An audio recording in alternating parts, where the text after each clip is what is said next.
Hello, everybody, and welcome to Otter Talk for the Blue Otter Draft League.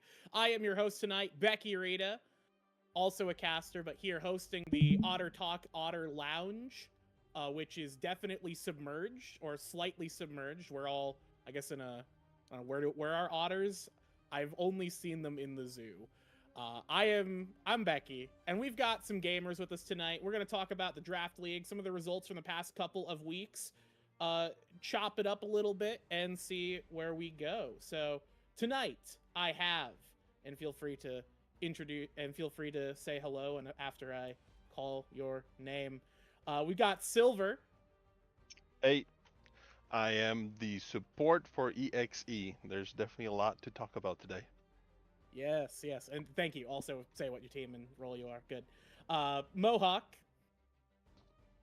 What's up, guys? My name is Mohawk. I'm the jungle and captain for XSV Draft currently. We are currently at what, like 4-0? Looking for some good games tonight. There's a lot to talk about with this episode, so happy to get into it. And finally, we have Turn Up Tom. Yo, what's going on, gamers? I'm the 80 carrying captain for Turnip Squad. We're currently winless, but that will change tonight, I promise. I'm sure it will. I've certainly, definitely voted for your team to win for sure. These I would never tell lies. Well, I guess we'll just start by taking a look at some numbers, so give us some talking points here, just to get something going. So tonight we have our premiere match. We'll start by just taking a look at these two teams. We have Team Griddle, who have been very interesting so far. They are 2-0. They did drop a game, but they did not drop a series. Meanwhile, EXE, they are an enigma. So they could have whatever score you believe in.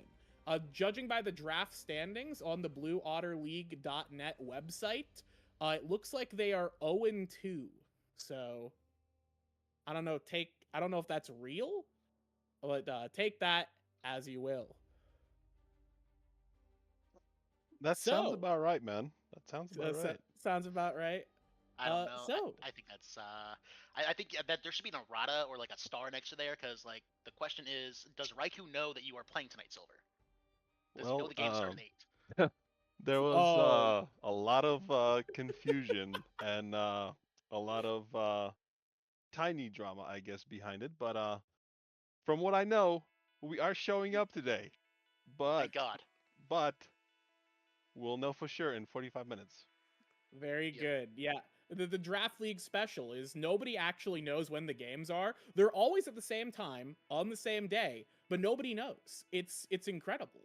Of course, gotta give shout outs wherever he is, Dason, who forgot that draft league was on the set day every single week twice during a season, which is kind of astounding.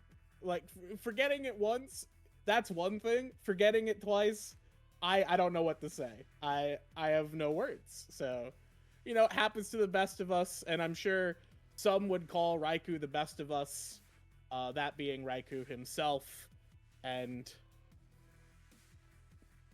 maybe somebody else. I love the man. I love my captain. I'll tell you that. Awesome guy. But the first loss we had. It's it is what it is. We tried our best. It was a pretty fine try. But the second loss we gotten. Everybody were enjoying their Valentine's, let's say, while we got suddenly a message that that we lost, when actually the whole team thought that we are rescheduling. But apparently Raikou said that his messages didn't go through, and Yeah, that's why I was saying that, like, so message failed to deliver. Didn't even see it. Too preoccupied with Valentine's Day. That's why I'm like, dude, there should be a freaking asterisk next to that loss, because like that's not necessarily his fault. It's Discord's fault. He got I blocked. mean, Happens. on the Valentine's days, I was all happy and chilling, kicking back, and then my emotions just 180 as soon as I got pinged in Discord saying that we FF'd. Yep. Oh, I like eh, sit up who? and I was like, what? Who FF'd? Who? Who ordered the FF? Who was it? Yeah. And then Raiku's reaction was quite hilarious too. Instead of trying to explain or tell something, say something to us in our chat in the team chat, he went straight to uh, Blue Otter talk, like the Blue Otter banter and and general chat. Of course. That's where you go when you have problems to solve is draft dash banter. That's Yep. really the problem solving location. Yep. So, EXE is kind of don't have as much data then. We can talk a little bit about Team Griddle though. How are we feeling about this team so far? They have had a good couple of weeks. They did drop a game. I'd have to look at I'd have to dig through the match history channel to see who they dropped the game to, but it must have been it was week 1. They dropped a game. The standings in the master sheet aren't updated, so I'm having to cut. They dropped a game to Goated in week 1. Okay, that makes sense. Supposedly. Yeah, I can kind of like go into like details on that one a little bit. With Team Griddle, I mean the roster looks pretty okay. Honestly, that top side of the map just looks absolutely stacked with Jolts. Yep. For those of you that don't know who Jolts is he was the 2nd overall drafted pick in Blue Water League draft. Drafted by, I want to say, was it Fox that ended up getting him? It was Fox that ended up getting him. Yeah, no, a phenomenal 100 cap top laner. Kind of nasty with the Renekton. If you let that guy get a little bit of an inch, he will take a mile. He will run through your team.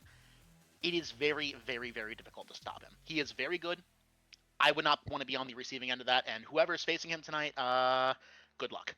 Who is it? It's Glorsnax? That's why I see him tonight? Yep, Nitro Dax. Buddy, play safe. That's all I can ask. Good luck, Glorsnax. Yeah. That's the message. Yeah, I think there's no disrespect. I think there's going to be a crater left in top lane and like a vague smudge of where Nitro Dax used to be. Based like on Yamcha.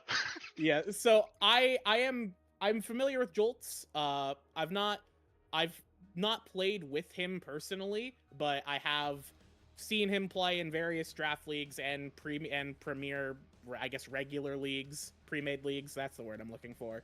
In the past, very strong, dominant, carry performing player. Somebody who absolutely can take over the game through the top lane. Lot of respect for Jolts, a powerful gamer indeed. So I guess you started by saying they have a very powerful top side. What's the question mark for you then with this Griddle team? Honestly, it's really going to be in that bot lane. I want to say Jar Jar was picked last, was he not? Let me take a look. I have the draft sheet here.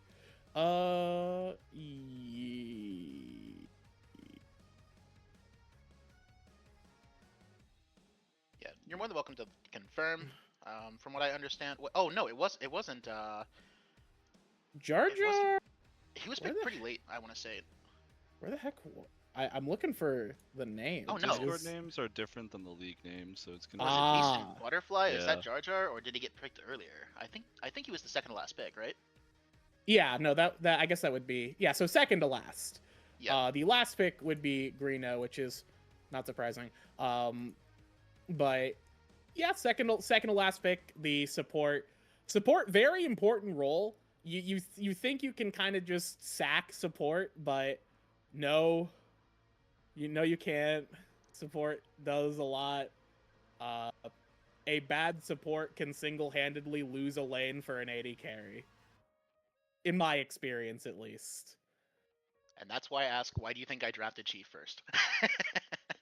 So how do you feel, Silver? You're going to be going up against Jar Jar. How are you feeling about this bot lane matchup? Do you think you can make the difference up for your team? Well, I'm assuming if they're going to be drafting, they're going to draft something that it's hard to be useless on, you know? So Mm. so what we're hoping to do is just hopefully just dominate the bot lane, with a little bit maybe unexperienced support that they have. Maybe we can push through and just create a gap at bottom.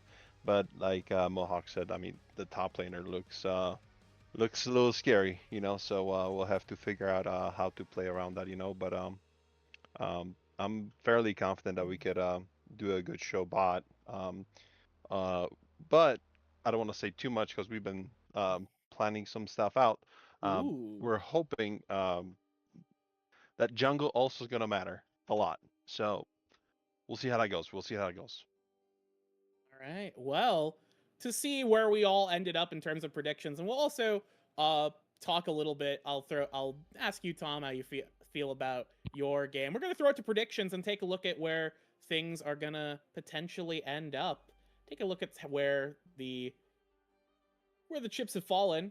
So we're gonna start with Ruby. The first match is Mongols versus Shadow Collective.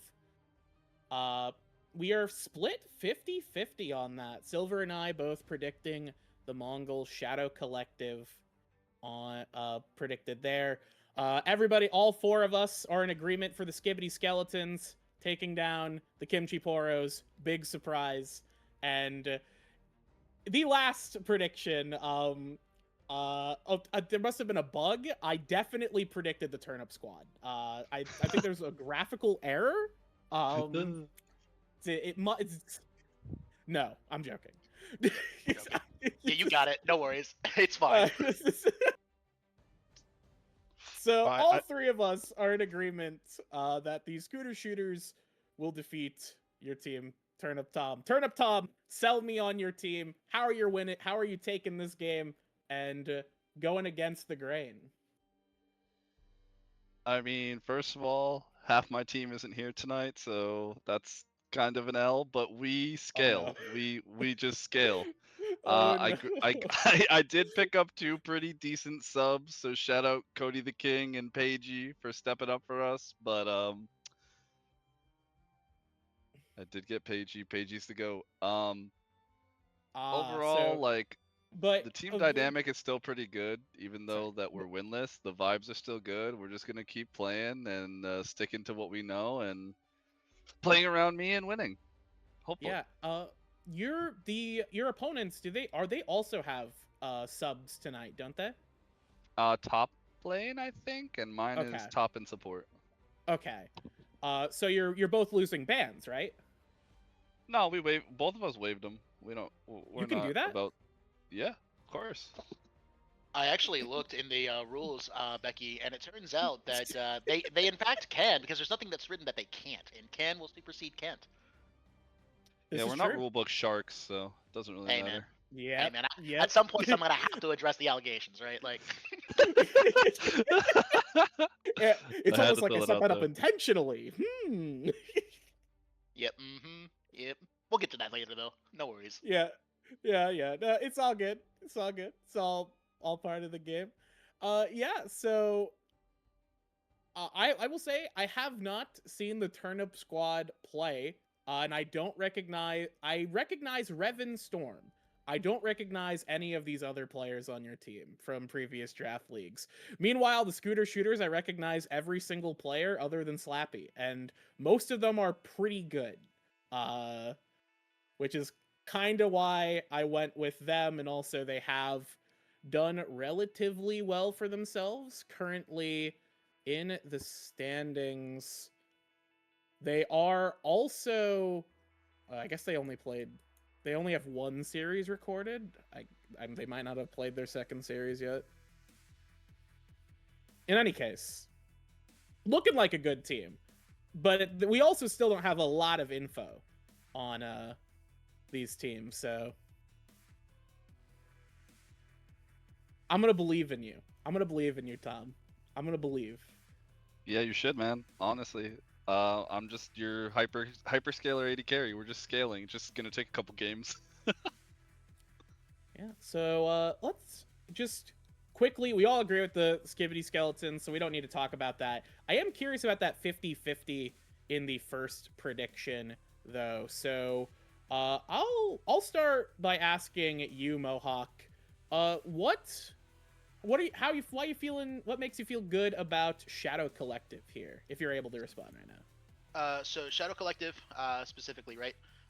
When we look at both of these teams, right? We look at some of the stats that are available. We look at like how the matchup's going.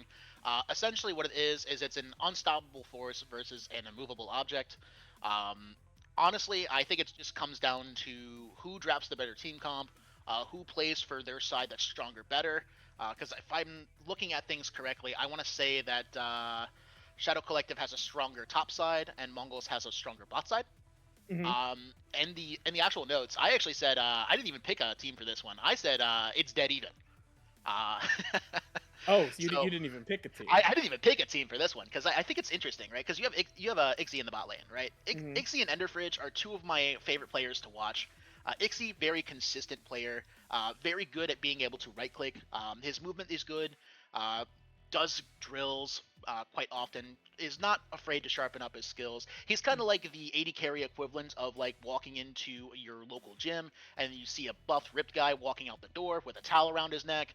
Most of the time, that's going to end up being EXE. He puts in the work, he puts in the effort. I like watching him do what he does. Same thing with Enderfridge. He puts in the work, he puts in the effort. He's always looking back through his games. It's I can't wait to see the spotlight play.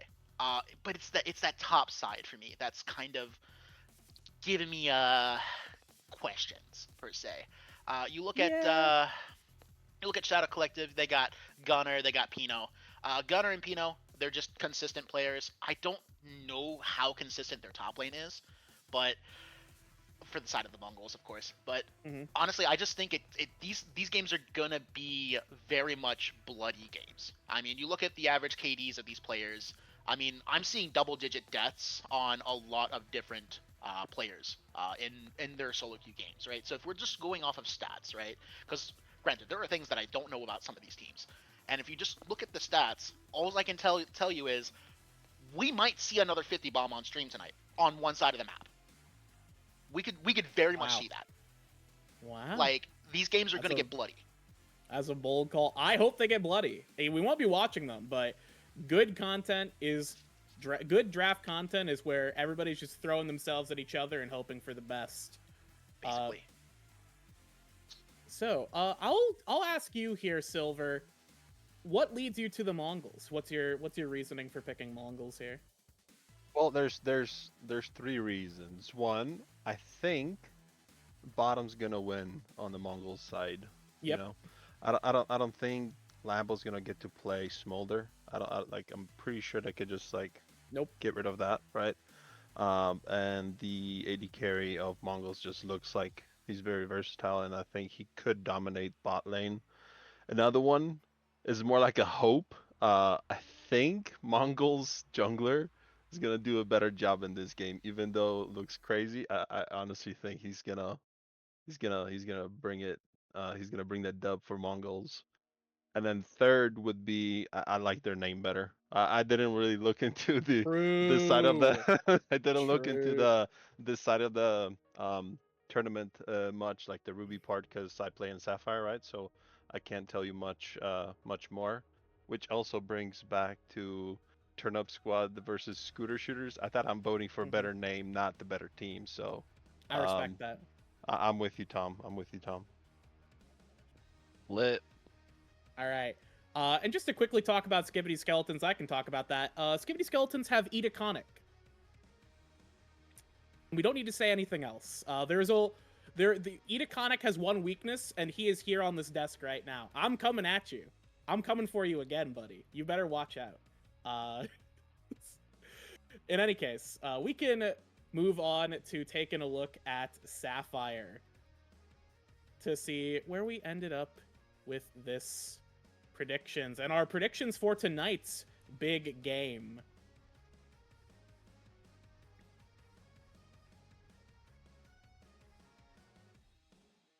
All right, so it's loading up. So we're missing the EXE logos, which it is what it is. It's 50-50 split between for our feature match tonight, which we'll close out with. We all agree that XSV will defeat the Forest Giants, and I am the only person who believes in milk tea, which I guess I don't have a good reasoning for it. So we'll get there when we get there. Let's start with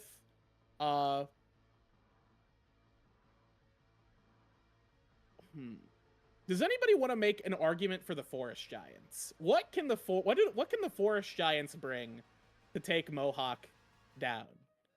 A good draft. A good draft? A good draft. That's what I'm gonna say. I'm not the one you need to be worried about on this team. I'm just gonna be honest with you. It's that bot lane. Yes. No, your bot lane is very good. Oh, my bot lane is oh good lord. I mean I could sit here, like glaze them all day, like Swag Kage glazes Madara Uchiha. Like my god, my bot lane is so good. It sucks too because like my normal AD carry is actually out. I have a substitute in who I think is as good. We have Maddie in as AD carry tonight. Spaghetti hashtag XSV. What? Are you telling me Zeri Shelby didn't make it to a draft game? Yeah, Zeri Shelby did not make it to a draft game.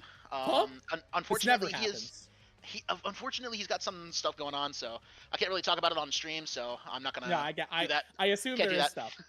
I assume there is stuff going on. It is just kind of funny because every other season Zeri Shelby's played, they've missed like 50% of games. So seeing that they're out again is just kind of interesting. Okay. Gotcha, it's very interesting to see. But you know, if legit excuses are legit excuses, can't do nothing about that. But you got a good sub, so we'll see if Forest Giants can deliver the draft. I'll throw it to you, Tom. Tell me a bit about Goated. What brings you to the Goated roster? I mean, I was at work when I was asked to make these predictions, so I quickly just scanned the op.ggs. What's the vibe then? Yeah, I was gonna say one of my good buddies, Dashley, is playing top lane for them, so I was like, I gotta be a little bit biased here and go with Goated. Yeah, we watched Goated. I don't remember what week it was. I don't think it was. It was last week. It was last week. Yeah, it was last week. I was there. We watched Goated play last week. And wait, am I looking at the right games? I'm not looking. No, I'm looking at the week 1 games. Okay, you're looking at week 1. You're looking at I like how you can like see through my eyes that I'm looking at the wrong. I was very impressed with Daxley in last week's games. I know like there were some disasters going around the map in general for Goated as a team, but Daxley feel like they held their own very effectively. And I was impressed with how they did. So I do think that Daxley is a major threat. And realistically, I agree. When I looked at kind of the OPGGs here, checking out the standings for both teams, Goated currently 0-2. Milk Tea are currently 0-1 with a fake victory from last week. So I think it's going to be interesting to see if Milk Tea actually pull it together. Really what kind of sours me on the Goated roster, especially after watching them last week, it was pretty much a lot of Greeno and Ace Theory. Both I felt were super disappointing. Greeno I expected to not do very well. But I wasn't sure what to get from Ace Theory, and I feel like just kind of wanted to see more from that bot lane of the Goated roster, since I feel like Calburn and Daxley were both. The Calburn was not playing last week. Yeah, so. I was gonna say, can I interject here, Becky? I think the only reason they lost is because Calburn wasn't there. I'm gonna be straight up honest with you. Their captain wasn't there. Their best player wasn't there. They ended up losing 4 bans. They ended up submitting an ineligible player to take Zoro's place. I thought I would be down my best player. So I was like, all right, you know what I'm gonna do? I'll agree to it, but I'm gonna take their you're- bans. yeah, you're already down 4 bans at that point. Like, you might as well just be down all 5 of your bans. Was that the right decision? That's anybody's guess. Did I think it was funny at the time? Yes. Do I feel bad about it? Yes, I do. But, life goes on. Yeah, the heart. How dare you feel? Do not feel bad about it. If you're gonna rule shark people, you gotta own up to it. You don't get to play. You don't get to play the middle here. You are now the villain. Congratulations. Yep. You gotta play the heel. I mean, at this point, yeah, that was a crazy heel turn that happened on Valentine's Day. People will be talking about that for a while. But hey, you know what? It's fun. It's fine because it's brought unity and it's brought like something for the draft team to kind of like work against. Like all these captains that are out there, There's a lot of people that aren't a big fan of me right now, and that's understandable, Yeah, I mean, the players are forming a union against you. Oh yeah. So let's close out here with our predictions for the final match, EXE and the Griddles. I don't necessarily know if I have a good reason for this. I have predicted EXE to win this one. I believe in the power of EXE succeeding only because I don't want Team Griddle to win. That was almost my reasoning. The AI slop has to end. If you post AI slop, you should perish in Minecraft. True. In RuneScape, actually. In RuneScape, your Iron Man account should end if you're posting AI slop. The real time. In any case, I do think the Griddle team is very good. Jolts is a powerful player. The mid lane also good. Bot lane is certainly iffy. They have a literal silver player in support, which going up against a player named Silver, which now that I'm thinking about it is just kind of amusing. But yeah, I want to believe that EXE can take down the Griddles for the culture, for the people. You're the people's champion tonight, Silver. Well, that is. I believe in you. That is a W prediction. What the reason? I don't know. I'm okay with it as long as you're rooting for us, right? I think we can bring it. I think we can definitely get the W there. But as I was predicting 2-1. I don't think it's gonna be a clean victory if it comes to be a victory. But I think our team's gonna get it together for sure, and then win the game 3. That's what I think. Yeah. I want to believe Raikou is certainly here for sure, right? Do we know that? I did get a message, man. I did get a message, so my hopes are up. Okay, so the message did not get deleted. All right. I just checked our chat 2 minutes ago. He is saying on my way home, gang. So let's hope. Excellent. Let's hope he makes it. Let's hope he makes it. Drive responsibly. Yeah, Raikou, be careful on the road, but hurry up, man. Hurry up. All right. Any closing comments here about any of our matches tonight from the three of you? I hope we don't FF any other games, and I hope we get to play today. I also hope you. That is my statement. I just hope to play. I also hope you get to play. Mohawk? Actually, my logo is wrong on these predictions. Believe it or not. Oh. Yeah. Wow. What I know it's not your fault. It's not your fault. They didn't update it yet. But yeah. So going back to that whole entire like 5th ban loss thing, my whole team thought it was extremely funny, and so we've decided to change our name from XSV Draft to XSV Sharks. We do have a logo. Unfortunately, production doesn't have a copy of it yet to throw up there on the stream, but you should be seeing that come around pretty soon. We decided to go full into the but actually entire deal. We think it's funny. We think it's hilarious. You guys will be seeing that updated on the draft sheet. You guys will be seeing that updated online. That should be going live sometime soon when admins decide to do it, I guess.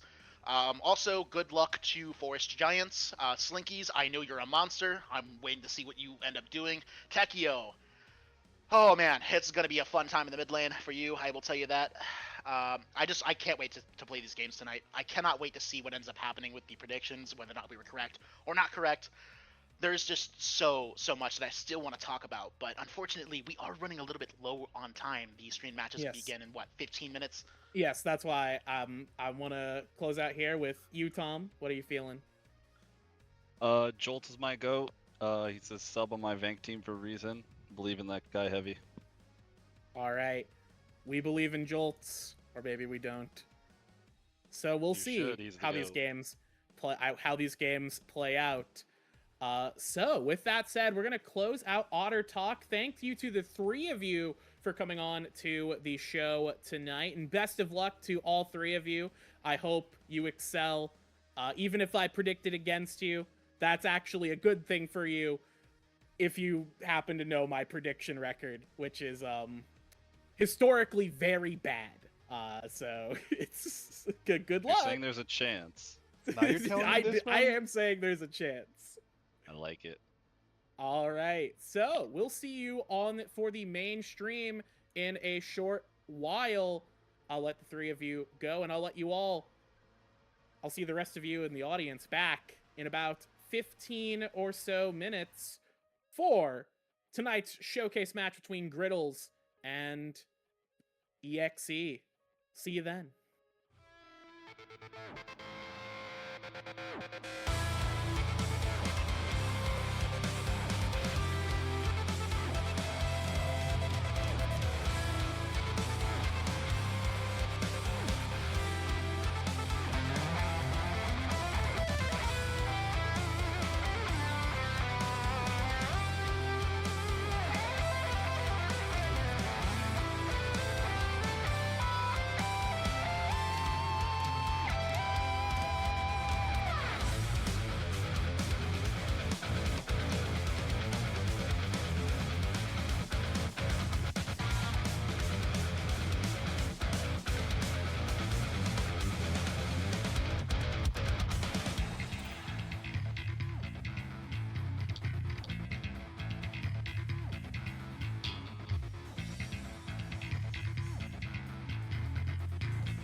voices calling for the final fight.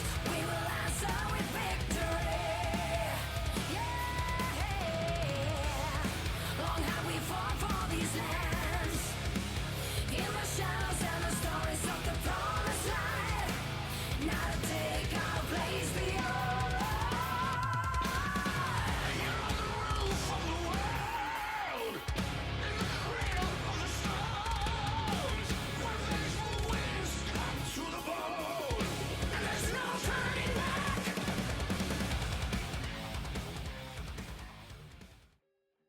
Hello, everybody, and welcome to tonight's broadcast. Finally, I said it would take 15 minutes, but of course it is a draft game, and draft players are, as we know, the pinnacle of human intelligence, so we are a little bit late. I am Becky Rita, now joined by my co-caster, When It Rains, and we have .exe up against Team Griddle. Now, a lot of people seem to be not in belief of this EXE team to defeat Team Griddle. After all, Team Griddle have not lost a series, and EXE have not won a series. So, by those numbers alone, does not look like there's hope, but we'll have to see. How are you feeling tonight, Reigns? I mean, I'm hoping for an upset. I'm hoping at least for some interesting games, if nothing else. Yeah, The I will bands say, are you look like interesting. you're you look like you're a little chilly, like you got some Dude, we're getting some snow. snow. on the East Snow Coast. It's coming. bad. You know, at this point they don't even tell you how many inches you're getting. They just look at you with sadness in their eyes and despair for what you have to deal with. They just say you don't want to know. You don't want to know. You don't And I wanna just go, okay. I go get my groceries and I cry myself to sleep.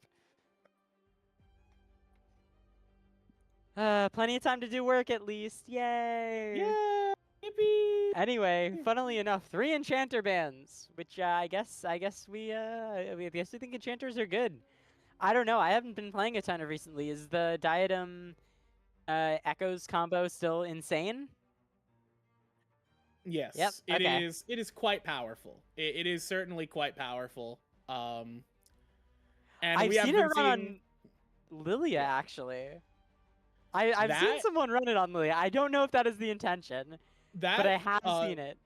That is probably not intended, but I mean, does Riot ever actually like figure out how to make things not happen the way they intend it? Now, do you remember Never. Moonstaff Lilia back in the day when it was Moonstone plus Staff of Flowing Water was insane? Yep. And you would just build it on every AP champ. Yep. That was certainly a time. Yep. You know, Yep. if only we had like calculators and could do math, that'd be very helpful. I don't know best how champ to in the do game. math. Yep. Braum, as always, the single greatest champion in all of draft history. The greatest League of Legends champion in general. It is Braum. Braum always wins. So that certainly inspires hope for .exe. They pick up the Caitlyn as well with it. Okay. I like the Soraka pick though. I mean, it's gonna deal with the Caitlyn poke. You don't have a lot of pressure with the Braum, especially early on. I mean, it is good to block off the Jarvan, but like, this is nice, especially if you intend on maybe solo frontlining that Jarvan, maybe get like an assassin or like a more bruisery pick in that top side that's gonna have a harder time frontlining. The Sorakas can be able to provide that sustain and really help out. Making sure that once you go in, you don't just get immediately blown up, especially if the Braum decides to Glacial Fissure or shield off a lot of the damage. Also, just generically pretty good right now, as well as, you know, obviously helping a lot in lane against that Caitlyn poke, which has been very oppressive as of late. Yeah, it'll certainly allow this Jinx to have a very more stable lane phase. Braum doesn't have all of the best tools to make fights happen on his own account. So it certainly is, I think, all right to have the Soraka here. And let's see if what EXE can pick up to try and counteract that Soraka, because in the late game, she can become an absolute menace if you have nothing to pin her down and actually deal with the oppressive, non-stop healing of this champion. So we'll have to see what EXE have in the tank. The Katarina and Malzahar are taken away from EXE's mid laner. EXE still thinking about their last ban. Currently targeting top laners, so we'll see what they end up with. They go for the Veigar. Interesting. I mean, I guess I do like the Rumble ban a lot. I think that's really, really smart. Obviously would have been a good pick away and just a very good blind pick in general. The Katarina is an interesting ban, but I guess I can see it. I feel like with Jarvan and Soraka, you don't have to worry as much, but I guess if you're going for Ahri, you don't want someone that's going to be able to trade you in those short skirmishes and those fights. And that looks like what's going to get locked in. So we have aggressive composition going forward right now. Jinx is your sort of late game insurance. The Ahri Jarvan, a very popular combo. Into the Braum is interesting. It looks like you're just committing to this aggression, though. Yeah, looking to commit to some aggressive gameplay there around the mid lane with that Ahri J4. Looking to just kind of shut down whoever, pick whoever you want in the mid lane. We're going to try and kill them regardless. The man stepping up to the plate will be Swain, a fairly strong champion currently. A very, very stable champion currently. I know a lot of people do like bringing the Swain out. Although it could theoretically go top lane. Never mind. It's not going top lane. We do have Ornn going into the top lane. That is not too surprising. It is Glorsnacks up in top. He's going to be weak-sided like no man has ever been weak-sided before because he is up against Jolts in the top lane. So yeah, and I mean, looking at the health pools of the characters on screen right now, I was about to say it's either Olaf or Mordekaiser for Jolts, and there's the classic. I think everyone knew it was coming at that point. EXE decided we have a Caitlyn, we have our Lilia and Swain that are kind of drainy but don't deal as much damage, but we're just going to have a massive front line, not die. And Jolt says, okay, max % health damage. Yep. I'm going to split push. Very good. I'm going to be insane. Me split. Me split. Me hit wave. Me hit Ornn. Very, very smart champion. I will say, I'm definitely preferring EXE's comp right now. I think Jolts can absolutely pull it off on this Olaf pick, but it seems like that mid-jungle duo especially is really going to struggle if they do not get a big early lead, which into the Swain is going to be kind of difficult. Yeah, that is for certain. It is going to be a little difficult to try and get that lead into the Swain. Swain just kind of an oppressive lane bully. He's very difficult to move out of lane. You have to, especially at level 6, where he can do the whole Alawi thing where he pops ulti and then 1v2s you. You have to kind of play around that. You got to really gank smart, have your jungler nearby, try and just be smart about fighting this champion who can otherwise take over the game. So, there's a lot to like on both rosters, I think. Who are you thinking is taking game 1? If I had to guess, given what's been going on so far in the season, I'd have to say Griddle.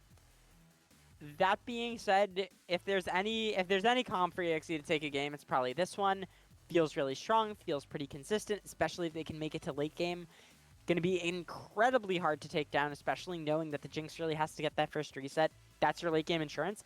She's going to be having to try and do that against a Swain, a Braum, and an Ornn, and that's a very difficult ask. So, I'm going to give the draft EXE. I think Griddle maybe have the slight advantage in terms of players and how much teamwork they've shown so far.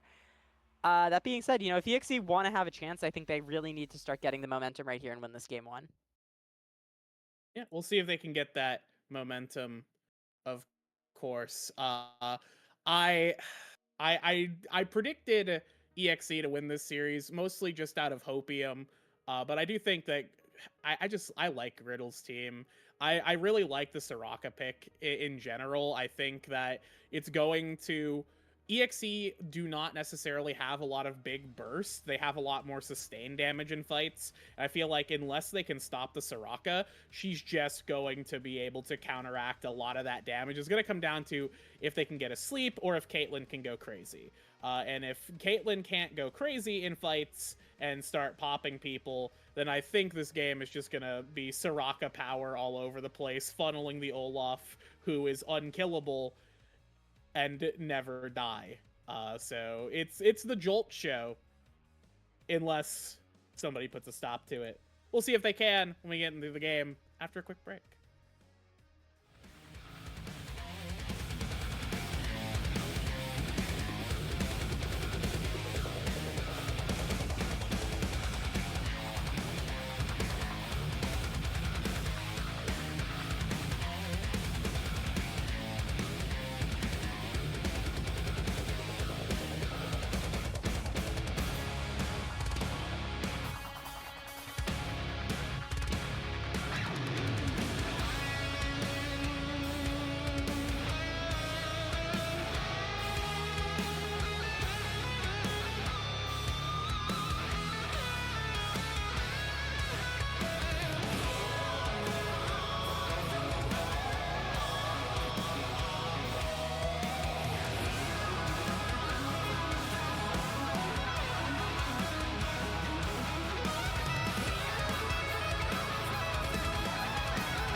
Welcome back, everybody, here on the Rift for Game 1. We're going to see some action here at the start, or at least a trading of blows by our support gamers. We have a matchup here. We have .exe going up against the Titanic Griddle roster, and the Griddlers looking for this. Yep, and CGC Samurai getting first blood. That's an unfortunate loss, to say the least. You know, that's not the way you wanted the game to start out. This Lilia now is going to be very far behind. No flash, starting the camp slate. And Flopper Goblin had to use a little mana, a little HP, but should get that back relatively quickly. And the first time that Ahri gets to base, she's going to be able to do it 300 gold cheaper, probably pick up the Lost Chapter, maybe even an extra Amp Tome or some extra HP, depending on how things go. It's going to give her a much easier time being able to deal with the Swain in this mid lane. Yeah, I was about to say, and time. That is where all hope is now lost for the .exe team, as Jolts is bullying Nitro. Oh no, no, say it ain't so. Okay. Flash If Jolt's on load. the E, I think Nitro Dax is dead there. Yeah, nah, he's super dead. He had to flash that, which means Ornn is now level. Was gonna lose quite a bit of EXP. Look at the there. Jarvan. Look at the Jarvan. Oh no. Oh no. Oh, I guess okay, they're not gonna Jarvan. do it. Wait, are they? No, he's. Wait, we're waiting to see if the counter-jungling blue right buff now. gets cleared. Where that Jarvan's gonna go. Lord JK though, Where? taking a lot of poke here, landing the root. It looks okay. It looks Yeah, like no, Jarvan, we're not yeah. going for a dive. We're just getting a cheater recall in. I thought they were going for him. I thought they were going to set their sights, but it's the Caitlyn Ooh. dropping lower and lower. Bluebird trying to pick up this kill, just a little more damage, one more auto. It's actually Icy Pie that picks up the kill, but getting excited. Bluebird now getting a lot of damage down. That has to be careful with the stun. And Silver doesn't have any more summoners, but still might get the kill. Icy Pie actually has to flash, knowing that one Q from the Braum could be their demise. And another kill picked up in the bot lane, already 2-0 for the... What is it, the Griddlers? I keep wanting to say Wafflers, but that was our last season.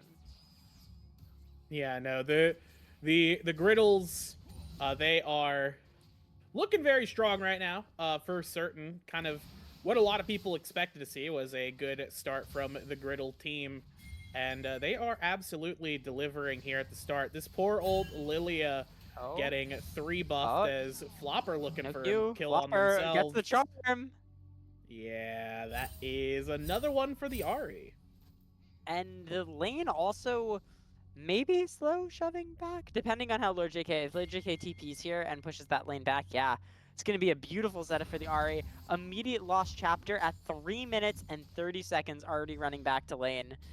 Amazing start for the Ahri right here, and it's going to have a not just a good time bullying this Swain, but also probably full priority for any smaller objective jungle rotations that might have to happen. The Scuttle Crabs, the Early Dragons, the Grubs. I mean, it's all there for the taking right now. And Jolts does have to be careful, but again, that Olaf has so much life steal that could turn it at any moment unless this happens. Jolts has to be careful. Lands the Q, gets some good damage, but is forced to walk away. And Nitro Jax with some good trading. Yeah, Nitro. Very good all trading. right. Possible kill on the jungle. I Oh! don't think anyone saw that coming, but something that a lot of people saw coming. With the flash, Lord JK going for it. Does miss the flash flag and drag, but the charm, the Q. One more auto. Who's going to get it? They're going to give it over to Sly Red Fox. And Yeah, another kill picked up. yeah, great play by, I will say, JK using the mind control to make sure that Sly picks up that kill instead of giving another one over to Flopper. Very good maneuver right there. I think that was a really smart play from JK to do that. As, you know, Jarvan picking up a kill there, we saw the attempt, the kind of a snazzy looking attempt at the flag and drag flash knockup.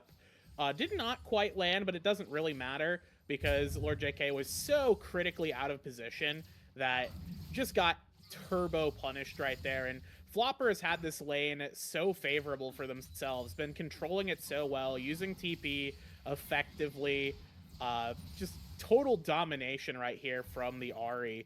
And one of the things we talked about in draft was kind of the fact that the Swain is supposed to be a little bit of a lane bully, supposed to be kind of immovable. It's sort of a movable object where he can sustain himself pretty effectively, wave clear pretty effectively, and just kind of shoot you through minions. But this Ahri has been able to do a great job taking advantage of some of the early tempo that the rest of the team has gotten, and being able to make that into a mountain of a gold lead for themselves. Currently, well, maybe not a mountain, like a small little, I guess like a sizable speed hill. bump. A small little, maybe a little hill. Nothing you can go sledding down, but if you roll down it, it's probably still a good time. As A moderate incline, one might say. yeah, a pleasant incline, I suppose. We're gonna see a gank here coming in. That's gonna be the bowling ball. No sleep available. Nope. Gets the ult out with the Spirit Rush. Samurai not able to get the sleep so far, and it's going to force the Ahri back. Here's the thing, though. Flopper does have the TP. Did not have to use it earlier on, so it's just going to be able to get a nice reset there. And it's actually a bad situation for Lord JK, who does not have the TP. So if the Ahri gets that free reset, a lot's going to be able to happen. Beautiful smite from Sly Red Fox, now hitting up the 6. And forcing the flash out of Samurai. Also, interesting thing that I'd like to note here, instead of the Bramble Vest or anything for the fighting, Nitrodox actually went for the Warden's Mail, which is a pickup I really like. I think that's going to be really good. Not only will it, it's not quite as useful as the Grievous when it comes to reducing healing, but the healing from Olaf does come from the damage you deal, and Warden's Mail is going to make each of those autos do significantly less, and not to mention just more armor, more trading patterns, and it builds into better items for Warren, so I do really like this pickup. Yeah, no, the Warden's Mail I think is pretty smart.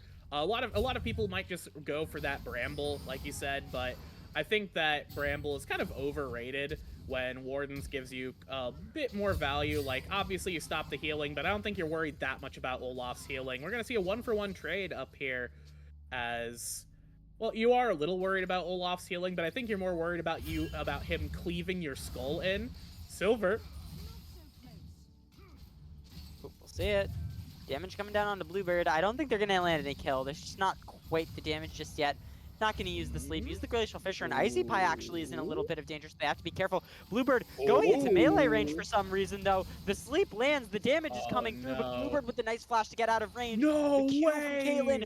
Oh, barely left alive, and now it's Sly Red Fox in the mid lane. Lord JK does have the ultimate, but does not have the flash. Has to be very careful. One more Spirit Rush, and Flopper Goblin picks up another kill, bringing the total to 2 and 6. And even if they got some farm off of that, the bot lane not being able to pick up those kills is absolutely disastrous. They're going for the dragon now, but you can see Flopper and Sly going in to contest it. They don't have the Caitlyn with them, and the Caitlyn is very, very low. Has to be careful.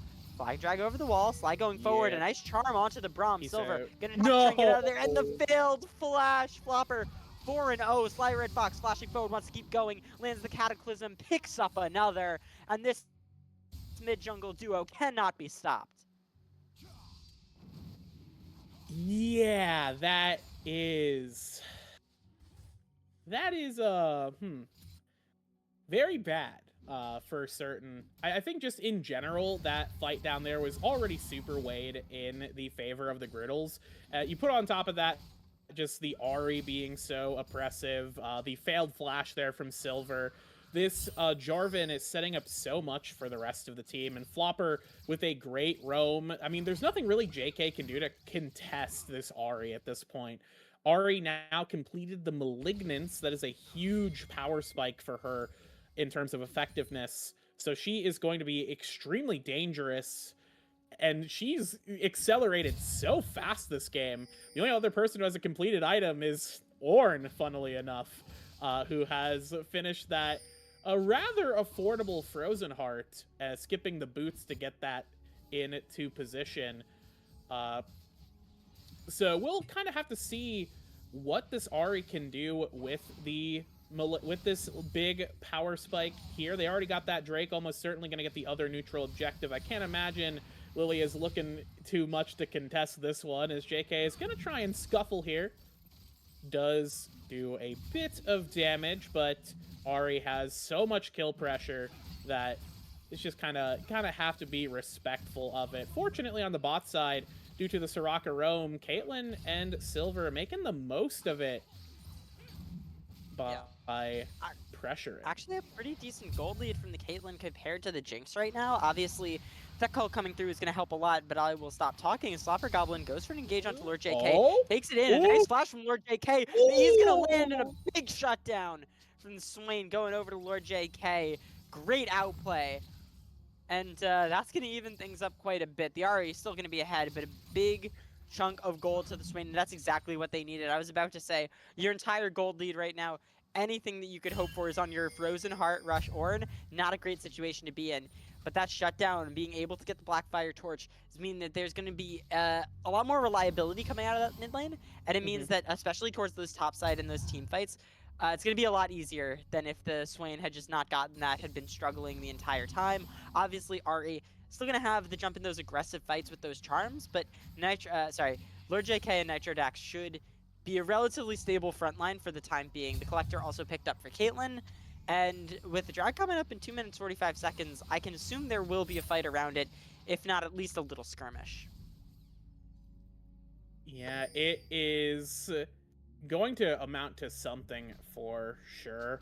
We're going to see that in about 2:30 on the board. We'll see that that Drake going to be a factor here. Taking a look at some gold values. A very huge lead in the jungle for Sly. About 1.5k. That is a significant lead here. I think it's more punishing because Lily is a champion that absolutely needs the gold. Jarvan, honestly, is one of those champions that can get away with kind of more of a... Like, he doesn't do damage if you don't get kills or money, but he can still, like, do things. Lilia really needs items to actually be a threat. Otherwise, she's just kind of... She runs fast and then dies. So... Yeah, it's more of a tickle. Yeah, you feel like mildly annoyed by the Dream Mist, but that's about it. As Nitro gonna try and trade here. Jolt's obviously still winning these trades, but yeah, so that J4 is gonna have a pretty sizable lead over the Lilia, and I think that's gonna be something we're gonna need to keep an eye on here, is when can GCC manage to get some of these items? How long are they gonna be in the trenches because of that kind of slow start into just some good vision from Sly? The early jungling from Sly really set themselves up successfully, at least for these kind of early into mid game. But we do have the Lilia looking for something here, but will not land the bowling ball. That is a gutter ball right there. Ooh, Nitro Not Dax. gonna amount to anything. Nope, dead. Oh, the ult's coming out. The Ragnarok popping through. Maybe gonna try and find the flash over the wall. Not gonna waste it. Can't blame him for that one. Jolts would have just followed, and a kill going over to Jolts, evening up that score line, and a nice early start from the Ornn. But right now, it's not going to matter. Samurai and Lord JK trying to fight over the Scuttle. Sly Red Fox goes in, though, and they want to take the fight. Scuttle going over. Lord JK soon behind as Flopper picks up the kill. Now it's Samurai in the middle of 3. Gets the charm, gets the damage. Samurai going to try and run away, but the flash, flag, and drag from Sly should pick up the kill. Unless Samurai's just fast enough. No, not quite. Can't outrun the flag, spear. Dragging up in 10 seconds, and it looks like it's just going to be Griddle once again picking up another objective. They've just been doing so well in this early game. As we expected them to, sure, but it still can be scary. Nitro Dax going for a lot of damage. The flash from Jolts, the flash forward from Nitro Dax, who's going to try and fight this out. Gonna land the W, the auto, and Nitro Dax gets the solo kill onto Jolts. That's the Fun's Jolts not I over know. yet, folks. That's the Jolts Jolts I know. That's the guy I know right there. We all believe we know what Jolts is capable of when he's playing at the top of his game, but boy, sometimes he does actually just not play with his whole brain. Just like a fraction of it is an act right now, but it kind of doesn't matter currently, because what Jolts is doing is keeping Nitro Dax stuck up in top lane, and the real question mark on the map right now is that mid jungle duo for the side of EXE. GCC and Lord JK are both just so critically far behind where they need to be. At least Lord JK like has that first item, and okay, Fox did get the steal. Will be in a bit of danger, but is there enough damage? Is it worth it?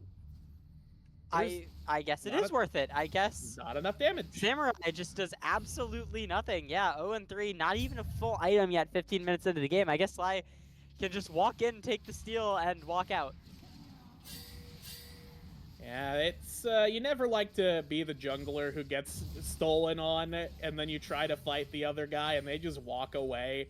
Like, I'd rather them kill me, honestly. Them stealing from me and then just getting out, that just feels embarrassing. That's just like sad.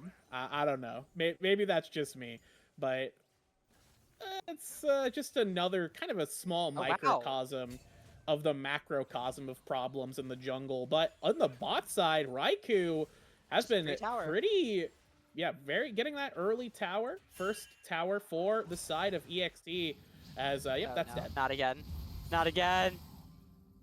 JK going down for the 5th time. It's become a bit of a tradition at this point. Every couple minutes, JK goes into the mid lane and says, I'm going to push out this wave and not get punished. And each time Goblin says, you sure about that? You sure about that one? You remember what happened last time, right? You remember what happened last time, right? Apparently not. Apparently the short-term memory loss starting to affect Old Man Swain. Yeah, he's not the tactician he once used to be. Where he's let himself go. Taking too many hits to the head in those TFT games in the front line. He's not doing so hot for himself. Yeah. It's, Bright side for the bot lane. Hey, Bluebird has Infinity Edge now. Maybe yippee. stop getting bullied as much, although the Caitlyn should be ready to finish it shortly.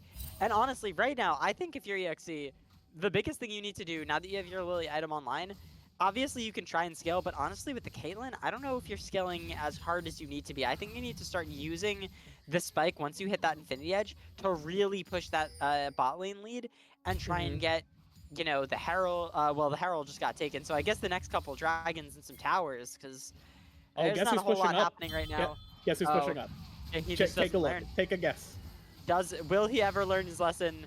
Right now, the answer appears to be no. Gonna try and turn this fight. The damage coming through just so much. A nice little bit of healing from the Swain.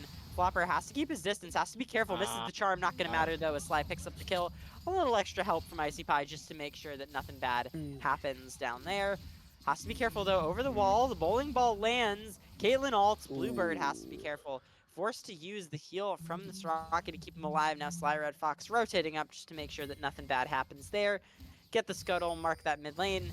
And, you know, even with all the damage from that bot lane, it's very hard to kill Bluebird and Icy Pie. Like we said, you know, they're not the main focus right now, but you still can't take them down just how far behind you are. Yeah, Soraka power is Soraka power is real. indomitable. The Soraka power is truly astonishing. I will say, kind of looking at, okay, we get a little check on the gold here. The gold lead in mid and jungle is ballooning into a degree that is quite scary, to put it bluntly. That is currently about 2.3 for the Ari, and then another just about 3k for the J4 over Lilia. Granted, I will say again, the gold not as valuable on the Jarvan. Obviously, finishing the Black Cleaver is a big item that's gonna do a lot for Jolt's, gonna do a lot for Jinx's damage, and it's gonna give him some CDR to just kind of help him out. Get those abilities out, more flags, more drags, more shields, more feels, all that fun stuff. But really, it's kind of, again, J4 can operate without too many items necessarily, but he's gonna, okay, yeah, he's just gonna drag his way out of that one. Not too concerned. As the vision control here, first to the river, RX, they're gonna get X'd. Yeah, not too much happening there. Lord going down once again. Jolt's finally joining the big map, though, killing Raikou, getting another kill onto Samurai, and it's going to be a triple for Sly as they run down this mid lane. Probably go to pick up the dragon as well. I don't know if they want to stop. They could probably get this inner if they wanted. See Nitrodax pushing on that top side, try and trade something out, but at this point, it's just such a disaster. How? Lord JK alone has 3 more deaths than the entire team has kills right now. And, You know, I think that speaks kind of head to the situation the game is in right now. We are 20 minutes into this game. There's a 7,000 gold difference, a 3 dragon difference, what is that, a 1, 2, only a 2 tower difference right now, but, up 3. Nope, it's back to even. Okay, even towers. Yes. Okay, Yes. it's winnable. It's winnable. It's only 1. It's only Winnable. 1 tower difference. We have bounties, guys. We have bounties. We can win. Yeah, we're gonna Can bounty win. boost. That's the objective. Yeah, so things are going catastrophically bad. That last fight there was just a fantastic corralling of the entirety of EXE's roster by a great TP from Jolts. I mean, I will say EXE got themselves in the river. They were trying to sit around the Drake, but they just didn't have kind of that early vision, and they took a lot of just chip damage before a fight even broke out. And what that set up for was it allowed for Jolts to just kind of go buck wild off on the backside, and there really just wasn't a whole lot to peel, Jolts away. There isn't a whole lot of CC threat with Braum not nearby whoever Jolts is running at. And I mean, Ragnarok just negates all of that in general.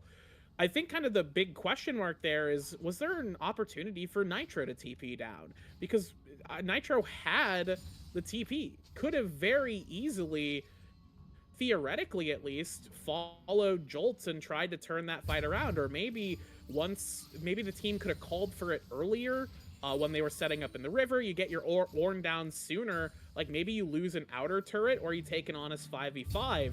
But getting caught in a 4v5 like that, and Ornn just stuck with his pants down, getting a turret on the side lane, we thought Olaf would be split pushing, not the Ornn here.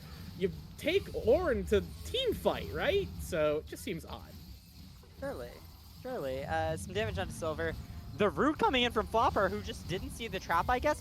Big Ornn Horn gonna land onto Icy Pie. Drowsy now. Big knock-up from the Ornn. They're trying to get some damage down, but unfortunately they just don't quite have the follow-up. Finally, Flopper's gonna go down, but now that the Jinx has joined the fight, it might be too little, too late. Bluebird getting excited, doing a ton of damage. Double kill now for the Jinx. Sly a double as well, as they're gonna keep chasing it down. Jolts is there, but Nitrodex does get out. And honestly, when you're losing those kind of fights, I feel like the game's kind of just over at that point. I mean, that was such a beautiful engage there. Flopper turned his monitor off, I guess, walked into the trap, walked into every bit of CC. Nitrodex with a really nice flank, got the Ornn Horn there, got the knock up into the wall, and it still didn't matter. That is definitely one of those fights where it's like, everything feels like it went right for us, and we just still couldn't make it happen. And that's just coming down to kind of the gold differential here on some of these carries. You saw the Caitlyn pumping out some pretty crazy DPS, but I mean, Swain was pretty late to that fight too. Kind of showed up a little behind the curve there. The Lilia was sort of deep with no real follow-up as well.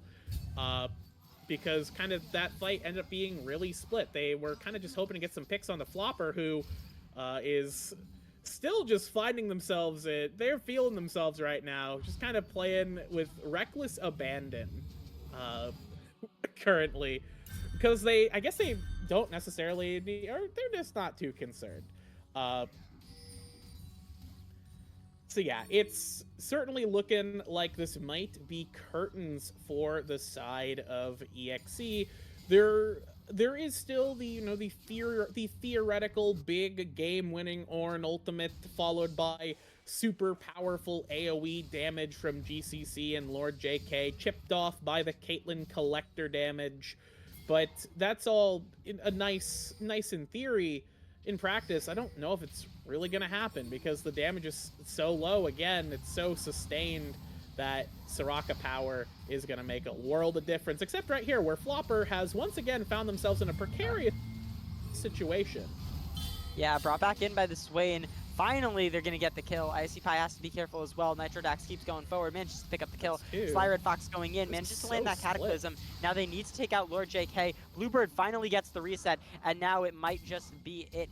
Samurai, very fast, going to be able to try and take the flash out. Nitrodax has to be careful, though, gets hit with the shock pistol. Another slow from Jolts, and Bluebird's going to go on a rampage as he keeps speeding forward. The shock pistol not quite going to land on the second target, and with 15 seconds to Dragon, it is a very precarious situation to be in. Bluebird, 4-0-5 on the Jinx, has hit the Infinity Edge, has the Runaans for the AoE damage, has the last Whisper for that armor shred, and it looks like they're just gonna have to give this soul over. Obviously, you don't want to. You want to try and fight it, but the Lilia has no flash, no blast cone, does have the smite, which means they're going to have to find their way in. The damage, though, coming through so quickly, and they're just going to try and rush it down. The Samurai needs to get in, not quite going to do it. Now the Hex Drake goes over, and that immediate soul slow. You can see the power coming through already. Bluebird with the ultimate, a nice dash from Caitlyn, but it's not going to matter. A beautiful TP flank from Flopper Goblin. And Silver goes down, Samurai following shortly thereafter. 8-26. I feel like that's really all I have to say at this point in the game. It's a tough game. I think at this point, you kind of, as the side of EXE, you got to think about, well, what can we do in the next game? We don't have to worry about this. We don't have to worry about things like the Soraka Olaf. You know, J4 stable jungler taken off the table. We're gonna see just kind of a fight for fun. We've given up the ghost, I think, is really what's happened here. We really waited for 30 minutes for this. Worth. So it goes, I suppose. Worth. I got mine. I traded. So worth. Hey, you know, we're making up time. We're making up time. If Griddle can end out in the next 5 minutes, we're gonna be making decent time. All right. We certainly aren't gonna get caught in a 40-minute game where Griddle just don't know how to end without a big objective. They have the Baron. They can just try and make it happen through this.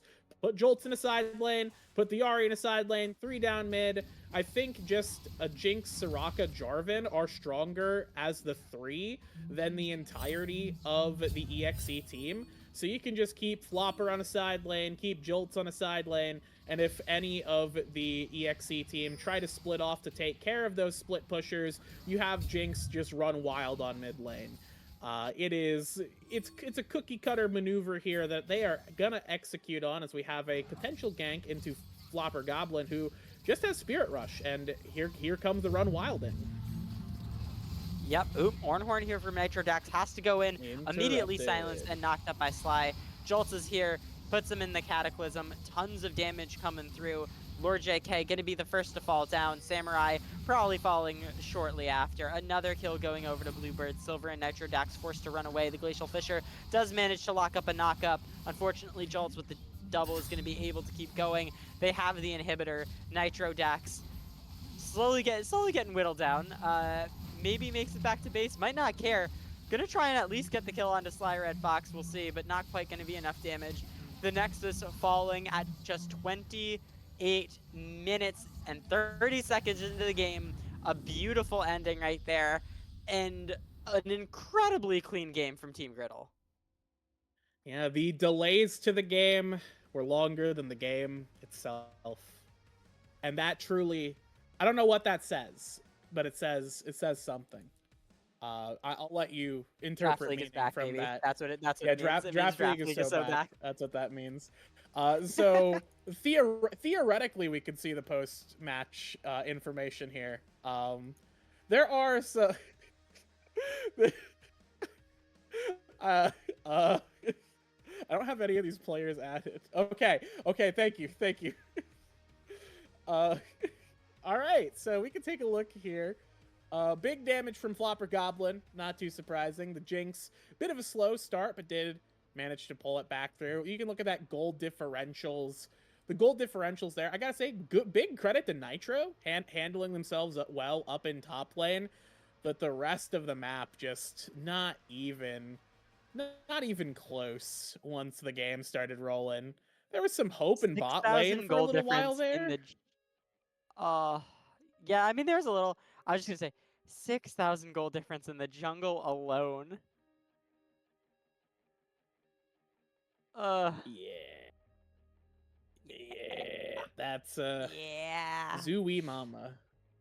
All right, well, we're not gonna sit here on this game any longer. We're gonna move into the next one, as I'm sure .exe are going to have to do as well. We'll see you in on the draft for the next game in just a few minutes.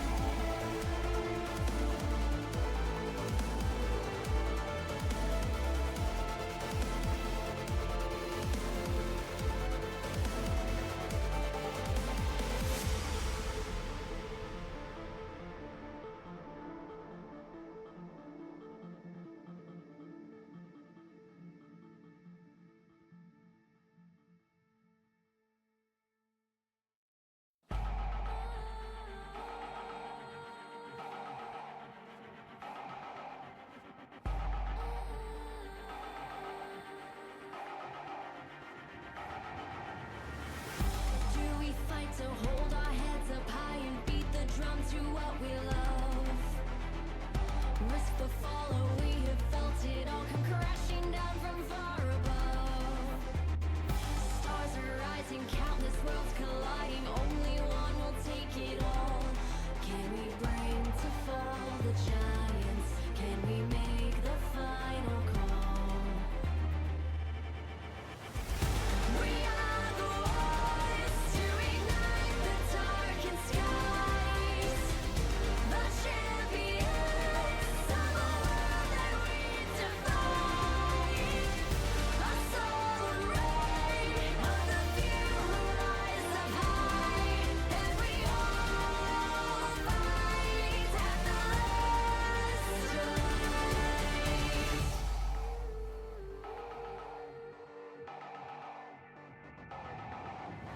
Hearing voices from afar, join the madness when the curtain falls. Risk it all, hold nothing back.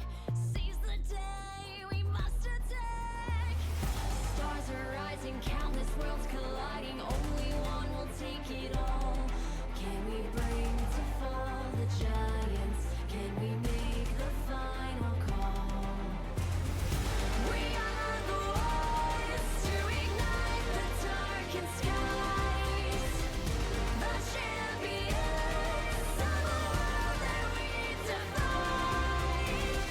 A soul reign of the few who rise up high, and we all fight at the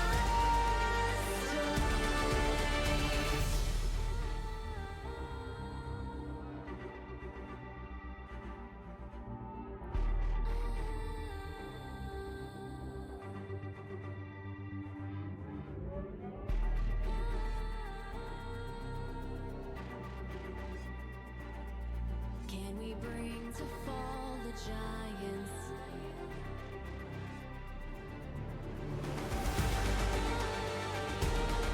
Can we bring to fall the giants?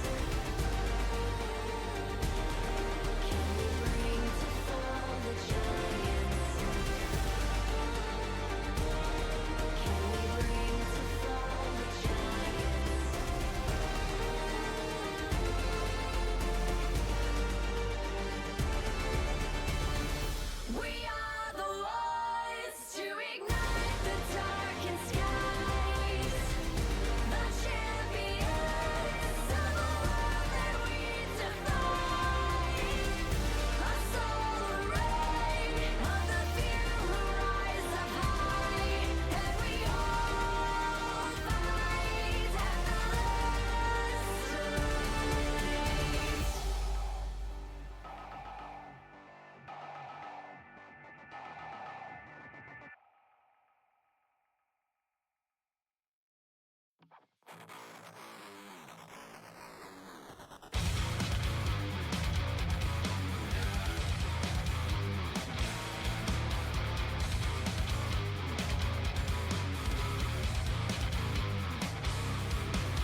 Welcome back, everybody. We are in on the draft, finally.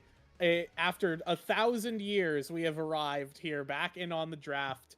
Because, you know, we decided the game just went by too quickly, so we needed to give a little bit more time for the stream. We'll play a few more ads, you know, as the Griddles and .exe are going to try and face off here. Griddlers had a very dominant game one off the back of the mid-jungle duo going sicko mode in the early mid-game. Some tragedies in the early game, sending Lilia to the Shadow Realm. But now we have a new roster, or I guess a new game in front of us. A whole new world with a brand new attitude. We're going to see what .exe have in store this time around. Griddlers, once again, targeting those enchanters, .exe as well. The Lux getting taken out, and the Nocturne now available was banned in game one. That'll be the blue side first pick, the man of paranoia, the nightmare of the Rift. Don't pick William. Don't do this to me. Do not lock it. It's Nunu and William. No, Wilbur. Awesome.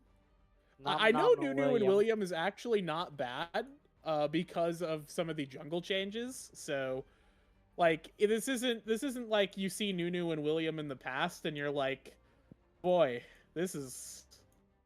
we're trying something. It's not going to work, but we're trying it. It's actually doing decent right now. I will say, Griddle getting the Nocturne is not great for EXE.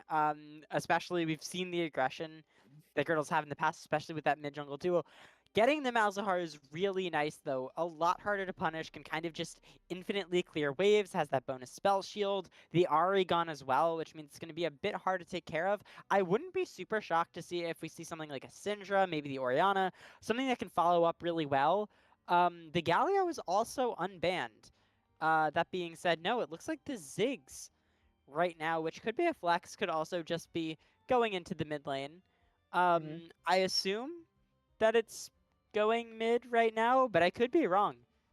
We could see we could see a complete switch up from Griddle here. I assume bot lane, maybe support here. I think they can do some really interesting things with this draft already. They have some flexibility, but they also have a lot of long-range map play potential. And especially in the Kai'Sa now, oh, they want to go aggressive. They want to just be flying in there. So it is a Ziggs mid. Probably. Yeah, it is Ziggs indeed. And I saw it. I saw it in one of my normal games I played a little while ago. It did I'm not gonna say it went well, but you know, it certainly was like funny, if nothing else. So I guess, you know, we could see it. I don't expect it. The Yin will be picked up as the final pick on to red side. Mr. 4 Jin is here. Not having the support yet on either side. Almost certainly going to see some support bans here in round 2. Yeah, just hot dropping them down the Nautilus ban into the Thresh ban. We hate supports in this economy. Billions of supports must die. Leona is actually still available though. Was not picked last game and it has not been banned yet. So if that makes it through, that's a pretty enticing pick. I don't know if I'd want to play it with Jhin, but absolutely if it gets to Griddles and Leona's still available, I'm thinking that's like pack 1, pick 1. Definitely available. I mean, it's a great pick right now. Obviously, it follows really, really well into the Kaisa, so being able to pick that away goes well with the Jhin. Gonna have some engage, help follow up on the Nunu. You can lock people down for a really long time to help follow up on it. Yeah, I mean, the Leona pick is kind of just an amazing grab right here, and I'd be pretty surprised if they don't pick it up. Even more surprised if Griddle doesn't. Whoa, okay. And that is Pyke. We saw a Pyke last week. For those of you who were not here, we did see Pyke last week get picked up and go absolutely take over the game.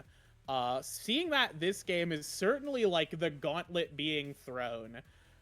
Will this be effective? And yep, big surprise there. Leona will be the pickup with the Kaisa. It's a no-brainer. A champion like Kaisa with a champion like Leona, they complement each other so incredibly well. The blind pick top lane here is going to be the final option. Jolts has a lot of stuff available, and Udyr top. That is unexpected. Haven't seen that in a while, not since they kind of nerfed it a little while back. Yeah, and, you know, it's been seen. This is also kind of a Jolt special. Jolt's very well known for that. Udyr top has played it pretty consistently. So I'm not surprised. The Leona pickup as well. I mean, we kind of called it. I feel like this is like getting past like the biggest bomb on a full rotation draft around the table right now. Like getting Leona in that position should have been illegal, but they got it anyway. And it's gonna be the Urgot answer for EXE. And I mean, Griddle have a very clear. No, I mean, Griddle have a very clear game plan. You know, they have, obviously, Jolts in the top lane. They sort of have that core of Leona, Nocturne, and Kaisa being able to commit to some very aggressive dives. Ziggs can back it up with a lot of range. EXE kind of feel like, I don't know, they picked fun champions. I don't really know what the play is here. They have some lockdown on the Malzahar that I guess you can follow up with long range from the Jhin, but your primary engage tools are Pyke hooks and a Nunu just walking in there, and Urgot kind of as a front line. It just doesn't feel very cohesive right now. I mean, I guess they're trying to use like Jin's poke and Malzahari and trying to get the resets with the Pyke and spread it around, and I don't know. I just don't really see the vision here. I could be wrong. EXE might be cooking something insane and we could see it in the game, but right now it kind of looks like they burnt the kitchen down. Yeah, The Pyke, like I said last week on cast, the Pyke is a champion who kind of warps the game around him. He's a champion that plays League of Legends diagonally. He doesn't want to play a traditional game, and he absolutely should not, because he does not win a traditional game here. It is absolutely going to be tipping in favor of the side of the Griddles, I think, throughout the entire game. Like, this is like such a solo queue team that .exe has put together. We've just like picked a bunch of random weird champions that are like kind of funny, but maybe not the most effective, and we're just gonna see if we can't make it work. And I'm gonna be honest, I don't know if they could make it work. Yeah, especially after what we saw last game, I have my doubts. I think it's really, really rough, but we'll see. I mean, hey, they might be able to pull it off, they might not be. At this point, I think we're going to have to get into game to see, and that's exactly where we'll be in just a few short minutes. But for right now, we're going to cut it to a break. Don't go anywhere. We'll be right back.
Welcome back, everybody, here on to the Rift for Game 2 of our series between .exe and the Griddles. Griddles up a game here and playing aggressively to start this one off. I'm still Becky with Reigns and Loki. We're all very tired we've waited quite a while for this particular game to start. But here it is after so long. I hope it lives up to expectation. Yeah, I mean, the comps are certainly interesting, to say the least. We're going to get a hook from Silver into the bot lane. Nice little bit of poke. Unfortunately, no kills just yet. And an interesting play here. Icy Pie actually with the heal on the Leona, showing that they know how aggressive that this Jhin Pie can get, and they do not want to deal with it. Jolt's taking a big trade onto Nitro Dax. The Ignite comes out. Yeah, Gonna pop the ult again, and another auto. Jolt's picks up first blood in a close confrontation with Nitro Dax. Needs to get this wave in, though, because Nitro Dax can always TP back, and if the wave's in a bad spot, even if Jolt's picked up that kill, without the TP of his own, it's going to be a very difficult situation. And that's exactly what it's looking like. Oh, did manage to get the wave in, though. That is absolutely huge. Yeah, it is huge for sure. TP just super slow at the start of the game here, and Jolts is able to get out with exactly what we expect to see on the Jolts Udyr. Just total control, total danger, just a lot of damage pumped out so early. The Udyr top, what it does well is it wins level 1. The theory with the Urgot into it is that Urgot is also a champion who does really well at level 1. But we kind of saw there, it was so close between the two of them. But the spacing from Jolts and kind of the jank of Urgot's autos just ended up paying out in favor for the Udyr in this particular situation. But man, it was certainly a close one, and it gives Jolts a huge pickup, because now we just have the tier for functionally free, which I think he is not going to complain about, if I had to guess. Yeah, and right now, having this nice little setup is going to be really hard for Nitro Dax to deal with. Jolts has just been able to get back, picking up the tier as well, obviously going to go for that Protector's Vow, that tank build, and it's going to be a nice little intro, especially now, being able to spam those forms, right? The Phoenix for the wave clear, the Turtle to start healing up and keep that sustain. Icy Pie has to be a little bit careful. I think Silver knows that they can't just go in just yet. Nice double from Jolts. Oh, double Lots tap, of damage double coming tap through. W. Sly coming through. Nitro Dax does have the flash and is going to be forced to use it as Jolts chases down for a little bit more damage. but Nitro Dax looks like he's going to be forced to back here, and without a TP to get back, not looking to be a great situation. Nope, gonna keep it in. Jolts takes a lot of damage though, has to be careful. No, Needs he's got this double little tap. form back. He's got the double. Ooh. Just gonna use it for a shield to get the wave in, and you know, that's pretty smart. Yeah, we could have seen potentially like a huge sort of breakout maneuver there, but not wanting to sort of shake things up too terribly much. Jolts makes the smart play, never mind. Unless not, Nitro has no mana. Oh, He's no dead. way. Nitro, one more auto. Oh, it's Jolts picking up another kill. Nitro Dax had a, you know, pretty good game on the Ornn, and Jolts said, nope, I'm done with that. Only good playing from here on out. Samurai Yeah. going up to the top side, getting some good damage, You but Jolts don't just win being that. able to fire back. That tier's just giving him so many extra spell casts just in this one laning phase. Now going to be able to take the back. Another kill picked up, some extra farm, and it's not just going to be the tier anymore. Jolts is now going to be able to pick up some of those more combat-oriented stats, some movement speed, and maybe some armor. We'll see about some damage, just the armor and the move speed, it looks like, as he walks on back with the refillable potion as well. Ooh, and a ruby crystal. Not a bad first couple of buys right here. Dragon coming up in just a couple seconds. I highly doubt it'll get picked up on spawn, but who knows? Nunu can do a lot of true damage to objectives. Yeah. Yeah, that's one of the big things about Nunu and William is that they are very good at securing objectives. We kind of saw there with the attempted, you know, just pick up to try and get something back on the early aggression from Jolts. Just Nunu kind of doesn't really do a whole lot in 1v1 scenarios. He's a champion that really relies on the damage from allies to actually get things done. Because Nunu himself, like, he doesn't do no damage, but he kind of doesn't do any damage, as Sly is just going to pick up Nitro here. Yeah. Oh, they're giving it over to Flopper Big bubble. from downtown. That is a Smooth move. disaster. That was a smooth 3 right there. That was pretty clean. No Yeah. rim. Yep, absolutely smooth and clean. The William will pick up the Drake there, unsurprisingly. Gonna try and play on bot. Yeah, and we'll see. Ooh, a nice Flashes coming in both from up. Samurai here. A nice engage. Icy Pie has to be careful. Good root onto there. Holding Samurai taking a lot of damage though. Icy Pie shortly to go down. Jin Reloading. had to reload, wasn't able to get it. Now Bluebird's gonna keep trying to fight it out. Tons of Oh, damage no. going through. Gonna We're be able to reloading possibly again. pick up the kill. We're Onto the losing? Jin, flashes forward. One more auto. We're We're losing. losing. The stun comes through onto Silver. Now fighting the top side. Gonna get engaged upon by Sly Red Fox. No. An ignite from Jolts, and they're gonna be able to pick up that Urgot. Barely making it out alive as Samurai and Silver in the bot lane. Although it might not be over, Bluebird has the ultimate, has to be careful, picks it up. We'll see. Flash forward from Flopper Goblin, not quite able to take it. Unfortunately, no mana for Bluebird, not quite going to be able to pick up Samurai, as Silver picking up the first kill of the game for EXE onto Icy Pie. What a sequence of events. And a sequence of events that once again Griddle come out on top of.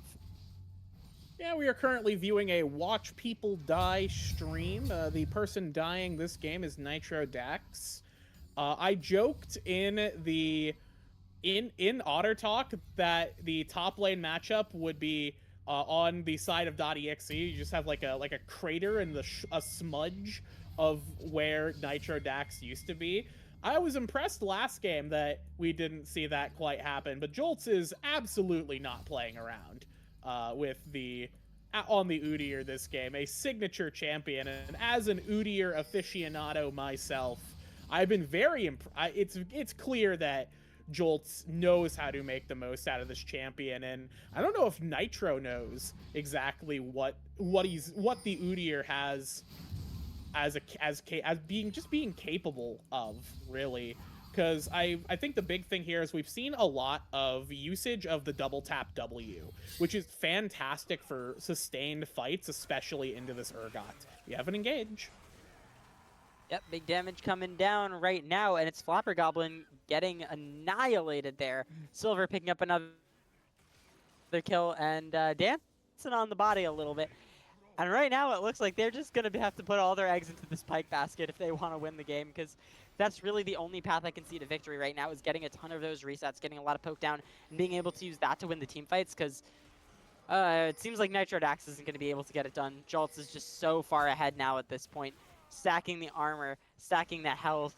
Just going to be so difficult to take down, and with so much base damage that it seems like Nitro Dax is barely even making a dent.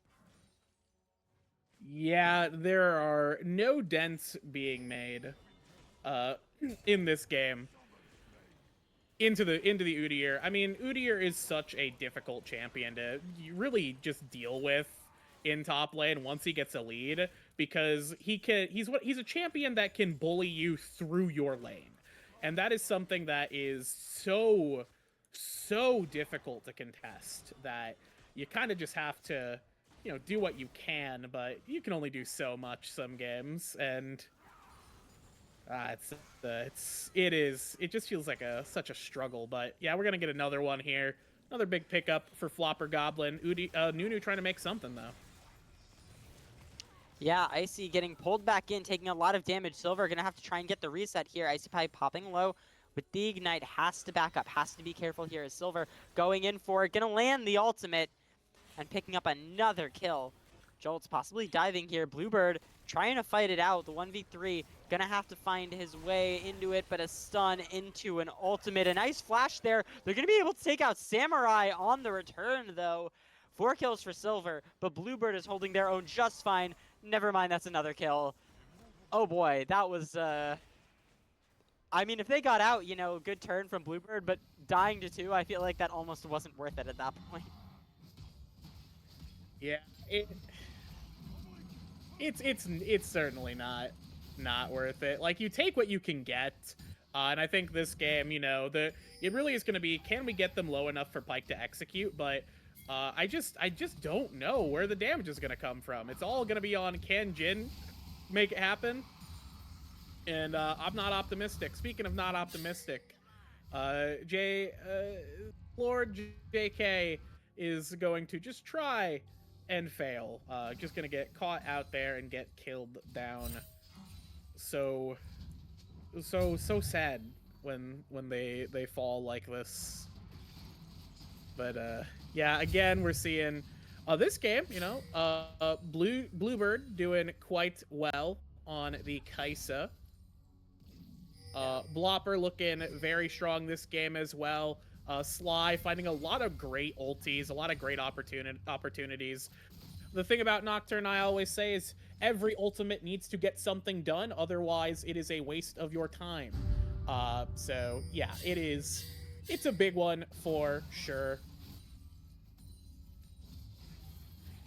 It's gonna be a tough. I don't think that EXE are entirely out. They have sauce. They've still got some sauce that they can make work, but it's gonna require some high execution. Nope. Jolt's double flash forward. They're gonna land the root. Gonna use the ultimate. Has to use everything, but they will finally get the shutdown onto Jolt's, giving it over to Samurai. Feels a bit like an opposite of last game, actually. The rest of the team holding their own, doing pretty well even, and it's actually Nitro Dax being the big suffering point here for EXE. And now a Samurai with another gank. Didn't try and go on to Sly Red Fox. Unfortunately, Flopper gonna land another big ultimate, and Samurai gets taken out just as soon as he picked up that kill. Gonna go right back to base, and the Dark Seal is unfortunately a 0-stack ring right now. Not even stainless steel. I feel like at that point it's just kind of iron. Ooh. Oh, nice Yeah, ults from the Lord JK, and a beautiful Oh. flash to avoid the Q. Gets a shutdown onto Flopper Goblin. Mid lane on the board for both teams now. Yeah, mid lane on the board for both teams. Still certainly Flopper Goblin looking pretty good for themselves. But, you know, Malzahar is certainly no slouch, and I think a lot of what this EXE team is going to be looking to do is looking for those individual picks with the Pyke, with the Malzahar. So getting Malzahar as much as possible to be a real threat is going to be important. Yep, going in on a Samurai. Icy Pie, certainly a decision to try and fight that. Maybe just being the sacrificial lamb, helping Bluebird get out. But Silver now, 5-1 on the Pyke is a very, very strong and is definitely going to be the point of carry potential for this team. If they want to win this game, that's how they're going to do it. The goal difference shortening up over time. It's actually not that crazy. Most of the goal difference right now is coming from the top lane. Every other lane has been sort of jumping a bit back and forth right now. Jolt's going to be trying to take out this tower. Just going to go for Nitro Dax, though. Manages to cancel the E, and Jolt's picking up the kill, picking up the tower, and might be able to pick up some extra waves. Lord has to be very careful, though. The bombs from Flopper Goblin doing a lot of damage. Manages to land the ult and pick up the kill. Samurai will get the trade back on. And Icy Pie, the only one there, not going to be able to return that kill. Constant 1-for-1s, you know? EXE showing a lot more life than they did last game, where they just kind of rolled over all the time. Now they're actually managing to find those trades, managing to not just run over and die, and potentially looking for a jump onto Sly Red Fox here. Yeah. Popping it. Okay, Oh, the ultimate Jolts. now comes out, and there's the re-engage. Big 3-man stun, but it's not going to matter as Samurai goes down almost instantly. And 3-man core for Griddle, walking into the enemy jungler and taking some damage now. Has to be careful. Manages to stun up the Pyke. Nitro Dax is here, but Sly just wants to run this down. Big engage. They're going to try and pick up the Pyke for the shutdown, but they're going to bring him back in. Big silence. Nitro Dax picks up Icy Pie. Bluebird in the bot lane gets picked up by Raikou. Sly and Jolts need to run for the hills now. They finally have Flopper here to do a lot of damage, but they have to be careful. They know Pyke resets could come in at any moment. Or maybe they don't. Silver doesn't have the reset right now, but still has to be careful. A lot of damage there. And Nitro Dax does, in fact, have that execute. They have more than one execute on this team, I just realized, but still not enough. But yeah, great trades from EXE there, especially in the bot lane, being able to pick up on that over-aggression. Sly still has not died, but has to be careful. A lot of this aggression is getting his teammates killed, and if he's not careful, it could lead to some bad objective trades now. You can see the Herald is up, the Dragon up in a minute, and EXE are going to have to start looking for these. Yeah, EXE going to have to play Silver. a little... Ooh. Silver gonna walk out of that one. EXE, again, every play EXE are gonna have in this game is gonna be on a knife's edge. That's just the game they've chosen for themselves, is the one where they are playing just the most dangerous of games, while meanwhile on the other side of the map, the other, you know, the other team is kind of just playing very much more standard. They are not trying to play with your shenanigans, and Nunu will be having no shenanigans here, as he has been taken down. William gone. Goodbye, William. Goodbye. I loved you, William, and now you've vanished. You've disappeared. Goodbye. Not a good situation. And it looks like another dragon just gonna go over here. But they do have the priority on the Rift Herald. They're looking to possibly go for a dive onto Jolts here. Maybe transition that into a Herald. Silver going for the back. They're calling this out. They're not. Oh, nope. Silver finally coming. A little bit late, though. It looks like they weren't quite communicating that. They do manage to get the kill anyway, though, and it's a big shutdown for Nitro Dax. Going to be able to try and push this tower in, potentially even get the Herald, and that would be a big deal. Looks like they don't want to send the Nunu up there for it, though. They want Samurai to come and back up this bot lane. They know that the Nocturne is down here. They know what could happen, and it doesn't matter. Bluebird's going to be able to pick up the kill, now diving onto the Jhin, who opens up the curtains onto absolutely nothing. A double kill for Bluebird. Sly getting pulled in, though, by Silver. Has to be careful as Silver gets the ultimate off in a 700 gold shutdown. The first death of the game onto Sly, and just chasing down some more. Gonna be able to land the hook, taking so much damage onto Bluebird. Gonna be able to get that shutdown as well. Still has the E. Gonna be able to try and find Icy Pie. The stun does not come through, but has to be careful. Icy Pie doesn't have it. The flash forward. This Pyke wants blood. Gonna keep going forward. Gonna keep landing those autos onto Icy Pie. The stun comes through, the Q, and one more ultimate. Silver, 8-1-1 on an absolute rampage, tearing through the team of Griddle. That's the wrench. This is the diagonal League of Legends gameplay that you wanted to see. Silver making a statement right now.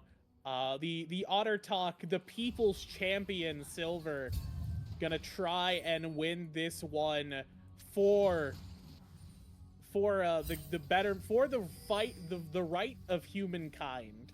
What you don't know is that what Silver is doing he is battling for humanity right now. He is battling against the machine threat taking over our banter chat. And he is the one man standing between us and the AI apocalypse. Yeah, and a big fight now breaking out. Icy Pie has to be careful as the damage comes through a lot. It looks like Nitrodak's going to be the first to go down as Bluebird's trying to carry the fight. Not going to be quite able to land the kill onto Jolt. Silver, though, has to be careful. Might have gone a little bit too far forward. Flying in is Bluebird, who picks up a double now onto the Jin. Sly on the top side of this fight has to be careful as Raikou manages to regroup. Samurai does pick up Sly. Has to be careful from the damage of Bluebird. So far, no one not being able to pick up any more kills. However, this entire time, Flopper's just been in the bot lane, picking up tower plates, picking up minions, picking up potentially a full tower, and the bot inner goes down. Bluebird also going in, picking up some extra farm in the mid lane. So even if EXE does manage to get that Herald, it looks more like it was just given to them for a massive trade that doesn't look to be in their favor. Almost a 4,000 gold difference after that fight. Yeah, certainly could look a lot better, but as we do have Silver Where's finding Jolts? something.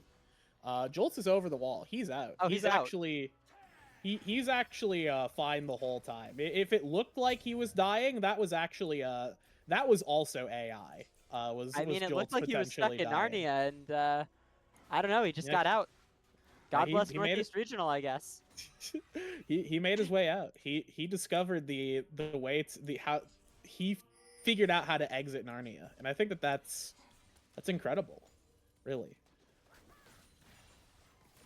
So, taking a look at some of the rest of the game here, gold in favor of the griddles right now, but we see a lot of gold kind of scattered around the map, but certainly a lot in the pocket of Silver, who is the playmaker, the central force of this game. It will live or die by the pike, and that Okay, take that guy's We're just driver's dead. license. we're just dead. Can we? Double kill we, for Flopper. You're dead. We died. We lost our whole existence to crash the Herald into the turret and not even get it. Huh. Oh! Okay. I thought he was got gonna get him. the shields. I would have been I would- shocked at what he managed to I get would've been away with. I would have been so sad if Jolt had gotten out of that one. Like I would It's have just depressing like, at that felt point. I would have felt just agony. But fortunately, Jolt is punished for his crimes against humanity in this particular situation, or at least his crimes against Nitrodax. He's been punished for appropriately. We'll see if that ends up making too much of a difference, though. Here's the game continues to press on. Flopper has to be careful. Yeah, Flopper gonna have to play a little bit safe. We do have some good vision here from the side of the Griddles. They've got control of the river. The breach is gonna start. TP coming in from Jolts. He's not gonna get a flank. He's just gonna look to back up his roster here with his face, which I think is an all right choice to make. Herald gonna get, Drake gonna get aggroed here as I guess EXE are just gonna try and walk in, but just gonna watch and not get anything in response. Okay, we get So a point turret. for outer turret. We're gonna see a bounty. fight. Okay. Oh, curtain call opens up. Big pick immediately. The ults though come through, and Fly Red Fox is in on the back line. Silver has finally picked up one kill, but now it's Bluebird on the side picking up one, picking up two. Gonna try and dash around, going in onto Raikou, but that might have been a mistake. Going in too deep, doesn't manage to pick up the kill, but gets taken out for it. It's the Lord UK. Flopper and Jolts, the last two members alive, picking up the rest of the fight, and they have to be careful. Samurai going in, driving all the way there. Jolts and Flopper, though, just going to push in this mid lane. Don't have a lot that they need to do. This Ziggs takes towers so easily, and we're going to see the wrap from Samurai. Going to try and come around, possibly pick up Flopper. Goblin turning it around, but it's going to hit Jolts instead, who is CC immune. Samurai has to be careful. It has an ace coming through from Flopper Goblin as they pick up this mid-inhibitor turret and possibly an inhib, but they have to be careful. They can see Silver, who's going in, but grabs a minion, unfortunately, and didn't have the ult anyway, so just backing up. But absolute insane damage, insane team fighting from this Griddle's roster, and I don't know. At this point, what, 51k for the AI? You're looking at about a 6,000 gold deficit. Soul point on a Mountain Dragon for a team that's already hard to kill. Kaisa at 3 items. You have Flopper at 3 items. The Nocturne is 0, 3, and 11. Basically a second support at this point, just diving the back line and make space. And it's just incredibly, incredibly difficult for EXE to do anything. How do they walk? How do you get in? Nitro Dax dies immediately. Samurai dies pretty much immediately. Your main carry is your support Pyke, who only has 2 items, working on the 3rd finally. And it looks like another collapse onto Lord UK. Once Jolts shows up, it should all be over. Lord UK gets ulted, gets CC'd. I mean, he's looking to maybe get something onto Flopper Goblin, but it's not going to be anywhere near enough. The Baron getting warded, some maybe started. Icy Pie, though, might be caught out. The TP coming through from Flopper Goblin. And it looks like they don't want to chase too hard with no vision on the rest of Griddle. I think that's smart. Kind of, you don't want to, especially in the situation they're in, you kind of cannot afford to throw your entire life away for no reason, although they can certainly try. It's ill-advised, but, you know, it could be funny. And I think that that's more important than victory, is having a good time. So the lights are out, and Sly's going in, found a target. Yep. Going right now. Jolt has to be careful as well, though, as he runs in, trying to get a little bit done. Sly is completely out, though. And the rest of the fight, mostly just going to be poke damage for right now. Samurai has been trying to go back in, going to eat a lot. And both teams just constant back and forth. War of attrition on the poke right now that we're seeing. And I don't really think that there's a way in unless Sly finds a very good angle. Really, I think the key is Icy Pie, Bluebird, and Sly all communicating to land on a target, maybe Silver, maybe Raikou, even Lord, if that spell shield gets taken off and just completely collapsing onto the back line, which once you do, the front line kind of falls over as well. They don't really have a lot of power to it, so it's going to be difficult. Sly sees everyone, though, and realizes that he is in an absolutely terrible spot, caught with no flash and no way out. No way out for sure. Good pick right there onto the Nocturne. Let's see what they can make out of it. The Baron is up. There's just not a whole lot of damage to back up a Baron attempt, is the kind of unfortunate problem that we're going to see here. If they can try and make it happen, though, that would be a great kind of pickup. But man, never mind. There's nothing. It's over. It's over. The ultimate from Icy Pie. Damage coming through from Bluebird. Flying in. Jolts picks up another kill. They're just going to turn on to this Nunu and Willem now. Silver, the last hope. They have to get this Baron. And Silver can only hope to maybe get a pick onto someone over the wall, but Jolts is just so strong. Does manage to pick up Icy Pie and get the reset, though. But I doubt that it could mean anything else, especially with all this poke coming out. Gonna have to make a hero play happen. Dancing around Baron. 5k, Curtain Call comes through. Trying to land the poke. Gonna try and pull Flopper Goblin in, but Sly with a really, really nice paranoia to shut off the lights. And doesn't even need to get any kills off of it.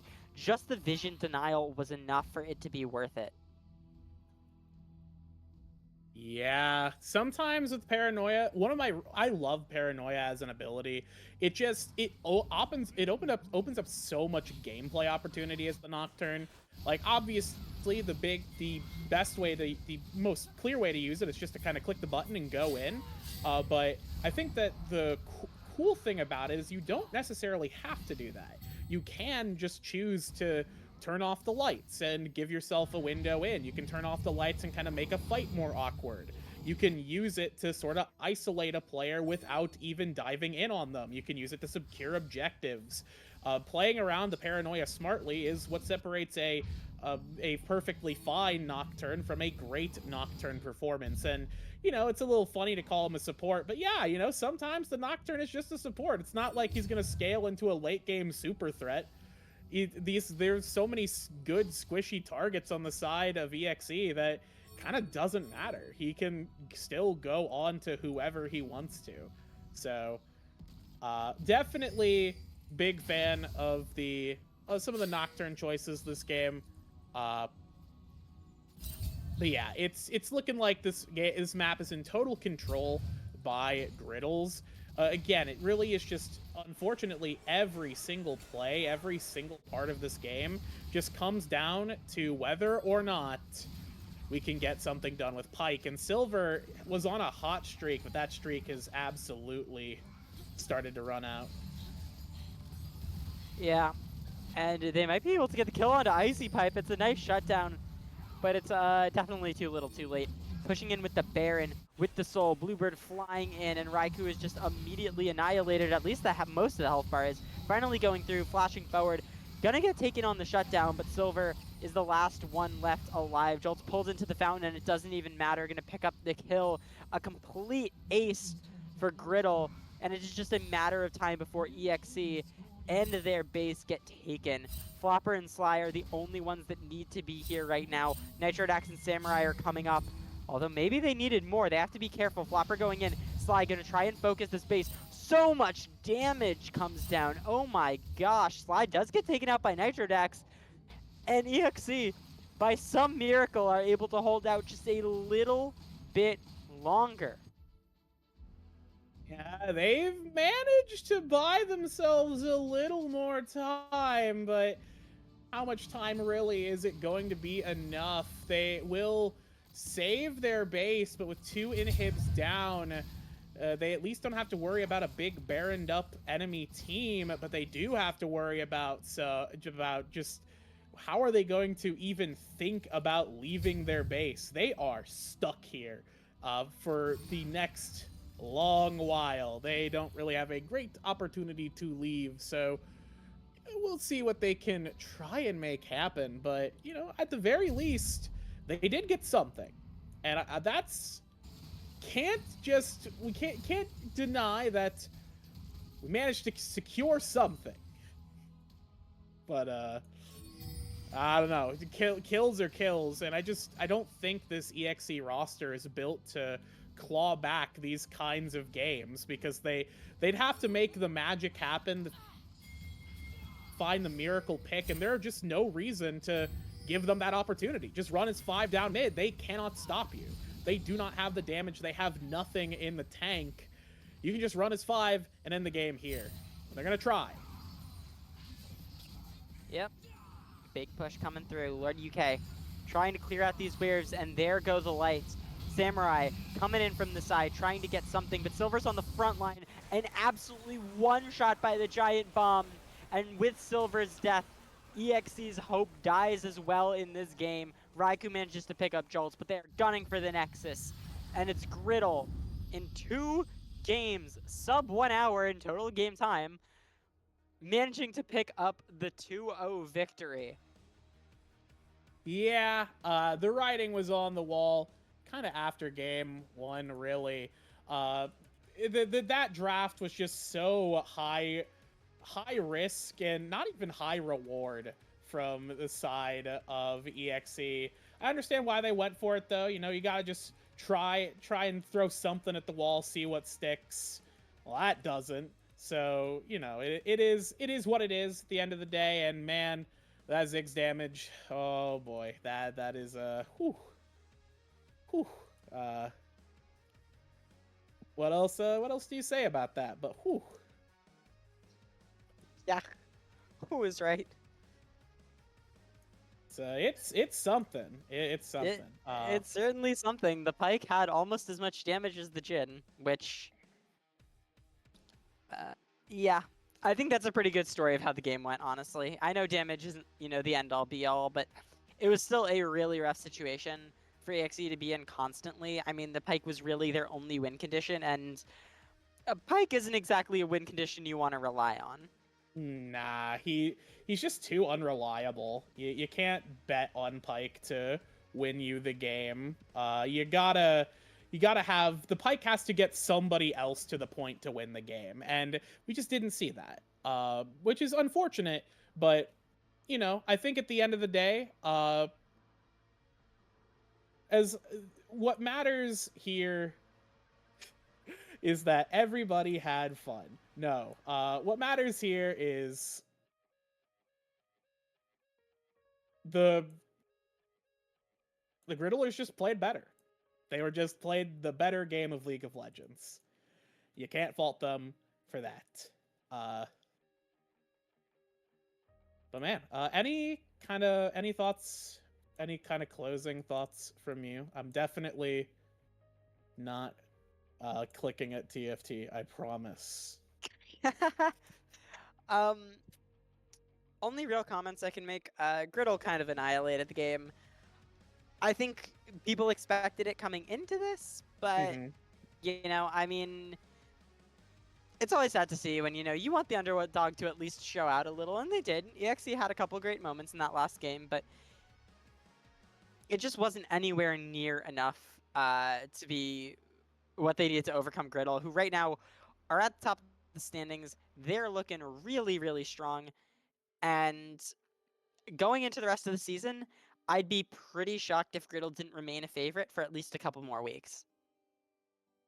Oh yeah, for sure. I think that we're gonna be seeing what this Griddle team can really bring to the table in these coming weeks. Like, looking ahead at kind of the rest of the schedule for the Griddle team.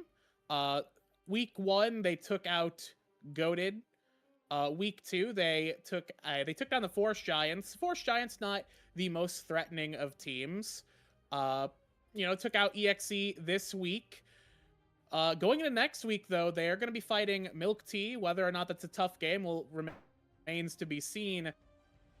The real match is going to be in week 5, where XSV is going to try and give this Griddle roster a run for their money, and perhaps be the last hope at stopping this Griddle team from just running the league. Yeah, and we'll have to see how it plays out. It's definitely going to be a good match no matter what, I hope. I would expect so. But I'd be pretty surprised if it was a clean sweep either way. All right. Well, I think with that, we can close it out for tonight. So, thank you all for tuning in. If you joined the stream, you know, thank you for your support. Congrats to the players. Better luck next week to the other players who did not get their victory. You know, victory remains to be seen for all of us. But what I'll say is, I've been Becky Rita, joined by, of course, Reigns and Loki behind the desk, keeping the production going, clicking the buttons, even if the images are currently in Game Boy resolution. So just joking. I'm just joking around. So have a good night, everyone, and we'll see you all next week for more Draft League action.